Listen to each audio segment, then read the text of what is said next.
IAS clip को subscribe कीजिए और स्मार्ट प्रिपरेशन करना सीखिए। Let's start. प्रीलिम्स की प्रिपरेशन कैसे स्टार्ट किया आपने? सबसे पहले मेरा जो फोकस था वो प्री पे ही था। और इसके लिए मैंने एक चीज़ ये भी की थी कि मेरे पास टाइम था, तो मैंने सोचा कि प्री जो पेपर होता है, मल्टीपल चॉइस क्वेश्चंस जैसे आते हैं वो काफ़ी एग्जाम्स में आते हैं। तो मैंने यूपीएससी के बाकी एग्जाम्स भी दिए हैं, जैसे सीडीएस है, सीएपीएफ है, एंड मैंने उसमें क्वालिफाई किया। तो इससे मेरा एक कॉन्फिडेंस भी बिल्ड हुआ था कि हाँ, ये मैं कर सकती हूँ। तो एक तो मैंने ये फॉर्मूला मतलब अप्रोच रखा था कि मैं और एग्जाम्स ऐसे जो हैं सिमिलर पैटर्न पे वो करती रहूँगी अटैम्प्ट। उसके अलावा जो है इसमें मैंने पहले मेंशन भी किया है कि पीवाईक्यू सबसे मेन है। तो मतलब मैंने लास्ट 20 ईयर्स के एक भी ऐसा क्वेश्चन नहीं है जो मैंने मतलब मुझे अभी वर्बली याद ना हो। मैंने इतना डीपली इनको किया है, उस पे हर क्वेश्चन के ऑप्शन पे रिसर्च की है पूरी बैठ के। और सबसे मेन जो चीज़ होती है ये मॉक टेस्ट लगाने हैं। मैंने अपने अटेम्प्ट से पहले अराउंड 55 मॉक टेस्ट लगा लिए थे प्रीलिम्स के लिए। या एंड वो भी मेरा ये होता था कि जैसे एक बार लगाई टेस्ट, उसमें मुझे कुछ याद नहीं होता था, मैं उसको अंडरलाइन करके छोड़ देती थी।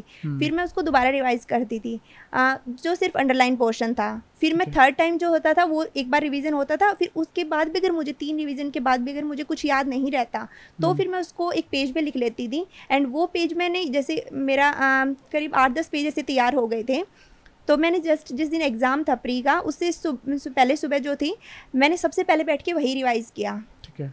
तो इस तरह से मैंने अपनी स्ट्रेटजी रखी है प्रीलिम्स की बुक्स एंड रिसोर्सेज पे कि वो फॉलो क्या किया आपने? ओके, तो जैसे मैंने मेंशन किया कि मैंने जो प्रीलिम्स के लिए सोर्स थे, मैंने हर सब्जेक्ट पे सिर्फ एक ही बुक रखी। एंड उसी को मल्टीपल, जैसे पॉलिटिकल साइंस मैंने, वैसे पॉलिटिकल साइंस मेरा ऑप्शनल सब्जेक्ट भी था, तो जो ऑप्शनल सब्जेक्ट होता है उसमें इतना हार्डवर्क नहीं लगता। तो पॉलिटिकल साइंस के लिए Laxmikanth was enough, and history के लिए स्पेक्ट्रम। जो एंशियंट और मिडेवियल थी वहाँ पे जो ना टर्म्स वगैरह के क्वेश्चंस बहुत इंपॉर्टेंट होते हैं। तो मैंने अपने सीडीएस वगैरह की प्रिपरेशन के टाइम भी जो मैंने ल्यूसेंट की बुक पढ़ी थी और मैंने अरिहंत की बुक भी पढ़ी थी।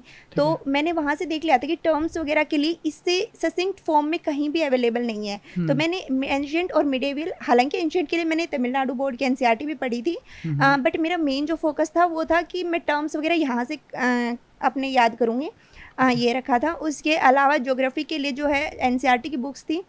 उसके अलावा मैंने जो मैप्स वगैरह के लिए, खासकर जैसे मैंने अपने फ़ोन में ऐप्स भी ऐसे डाउनलोड किए हुए थे जो कि ज्योग्राफिकल उससे रिलेटेड थे कि मैं उसकी बाउंड्रीज, बॉर्डर लाइन सब याद कर सकूं। तो ये वाली चीज़ें हेल्प करती हैं, क्योंकि प्ले टाइम में आप जितना याद कर पाते हो ना, उतना एक्चुअल में पढ़ने बैठते हो तब नहीं हो पाता। तो कुछ ऐसे ऐप्स अवेलेबल हैं, मैंने उनके थ्रू अपनी ज्योग्राफी की जो फिजिकल जो चीज़ें हैं वो याद की थी। उसके अलावा जो भी ज्योग्राफी के क्वेश्चंस मॉक टेस्ट वगैरह से मुझे मिलते थे, मैं उनको नोट्स बनाती जाती थी। कोई टर्म है जैसे कि फ्योर्ड्स वाला क्वेश्चन अब क्या मेंस में भी आया था, बट वो मैंने पहले ही एक सोर्स में पढ़ा था, तो मैंने मेंशन किया हुआ था, जो कि प्री का था बट एक्चुअल में मेंस में काम आया था इस बार।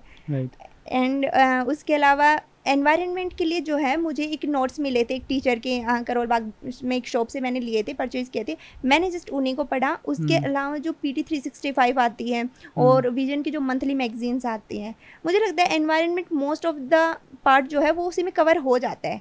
उसके लिए कुछ बुक्स वगैरह चलती हैं बट मैंने नहीं पढ़ी, जो शंकर IAS वगैरह की काफ़ी बुक्स बताते हैं, बट मैंने ऐसा कुछ सोर्स कंसल्ट नहीं किया कभी भी।